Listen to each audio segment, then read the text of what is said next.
all of them gone, nothing but blue skies from now on.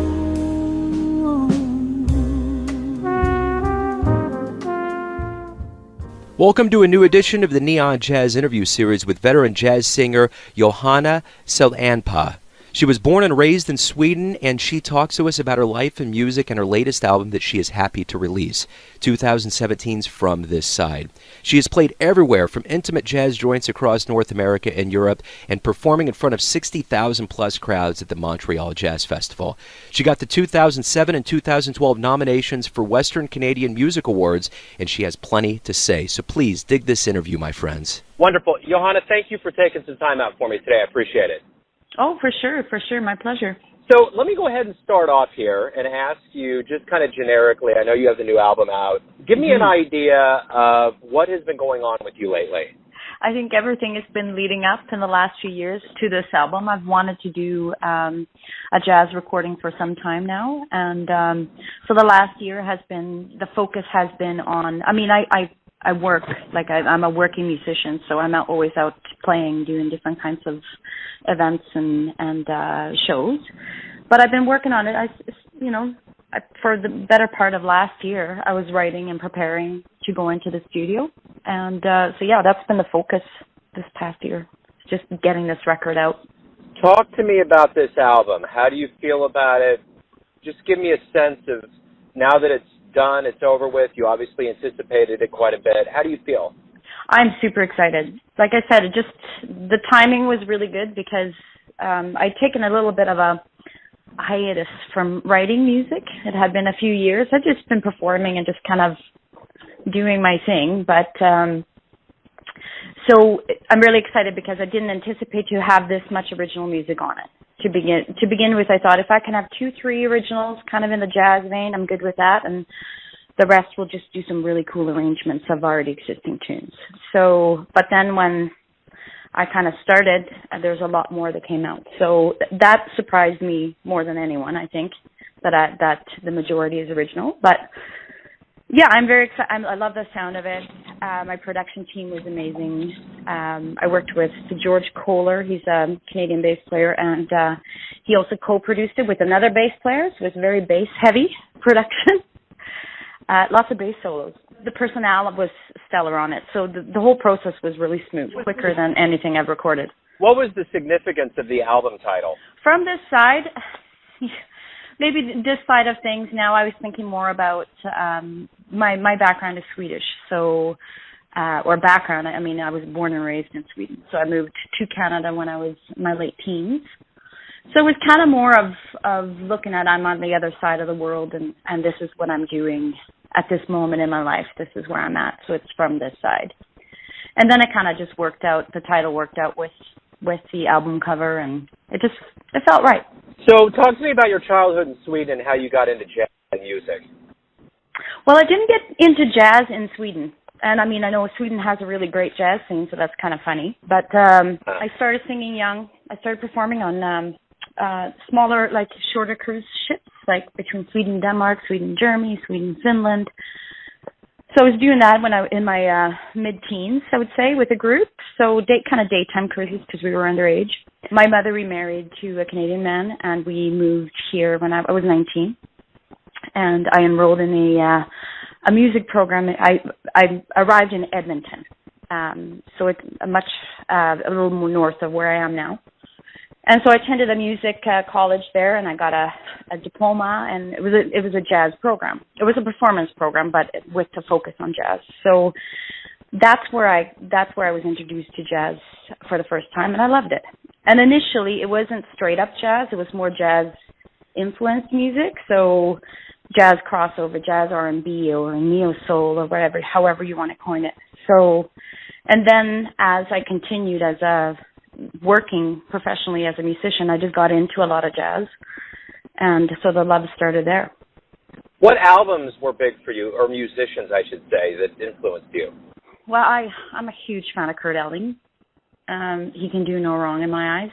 And I also really love Rochelle Farrell. I know she does both sides. She does the soul R&B stuff, and then she has the jazz record.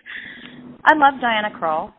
when she first came out. I thought she was really fresh, and Stacey Kent has a lovely voice. There's so many of them, and of course the old school singers, of course Ella and Billy, and so on. I would say those would be my top in the jazz field. Yeah. So let me ask you this: when you started singing on stage, did you ever feel nervous, or have you always felt natural on the stage? I usually feel natural. I've been nervous a handful of times, and that's not necessarily a bad thing. I think if it's a bigger show, but I usually am very comfortable performing because it's what I do a lot of it, and it's what I love to do. So your career has obviously taken off. You performed in front of a lot of people over the years. Mm-hmm. How do you feel about your career? Are you happy with what's happened and where you're at and where you're going with the new album and everything? Yeah, I'm really excited about the new album. I think it's just the type of music that it is and the way that it's recorded. It is a very simple record. It doesn't have a lot of layers, and it's what I wanted to do because my past recordings, because I have this is my fourth solo album, so they've always been a crossover, like I said, jazz meets R&B, jazz meets soul, and so hence the bigger productions, background vocals, bigger bands. And so for this record, I just wanted to do something that sounded like I did live. Like I can go out with me and me plus three, a quartet, or I can go out as a quintet and get the job done. So that's one of the things I feel really confident about, that I can actually deliver the music as it was recorded.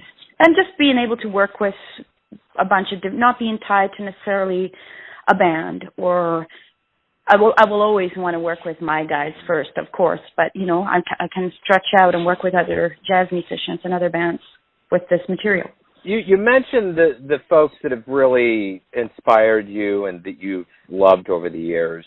But if you could get into a time machine and see anybody in the world of jazz live, who would you go see? Where would you go to see him? I'd love to see Bobby McFerrin. We almost had him here, but he canceled his show, so that's on my bucket list. Yeah. And I haven't seen Rochelle Farrell live. I'm just only a huge fan. So those are two. I mean, the list, I could probably go on. Yeah. We do get some bigger acts come this way, not so much in the jazz field. Those would be some big concerts to see. Why do you love jazz? I love the melodies. I think it's just the music in itself. It's beautiful, it's complex, but it's also simple. And I think there's just something to be said about the movement of the melodies and just the beat, the vibe. It resonates with me somehow. So let's say we talk in 20 years from now. Your career is really gaining steam. You're further on down the road. I ask you, like I asked you in this interview, what's going on? What are you going to want to tell me has happened? Ooh, I love this question. That's a good one. I just want to add, too, that Esperanza Spalding is also on the list of people I want to see live. Right on.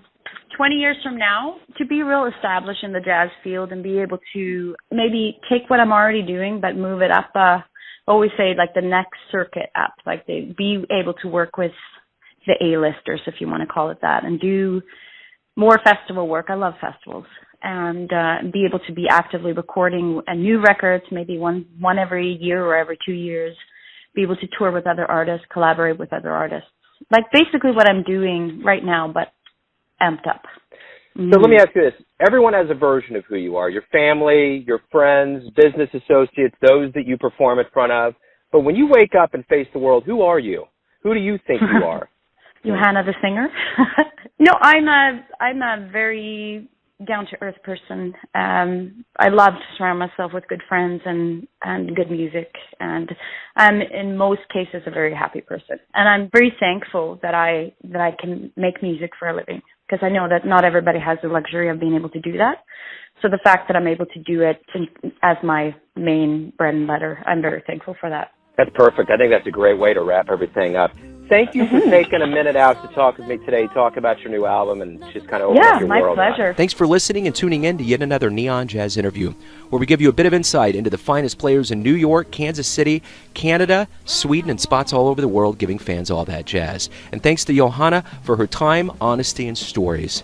If you want to hear more interviews, go to Famous Interviews with Joe Domino on the iTunes Store. Visit neonjazz at youtube.com. And for everything Neon Jazz, go to the neonjazz.blogspot.com.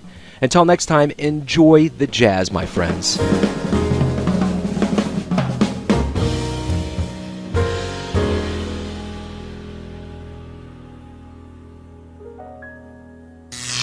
Neon Jazz.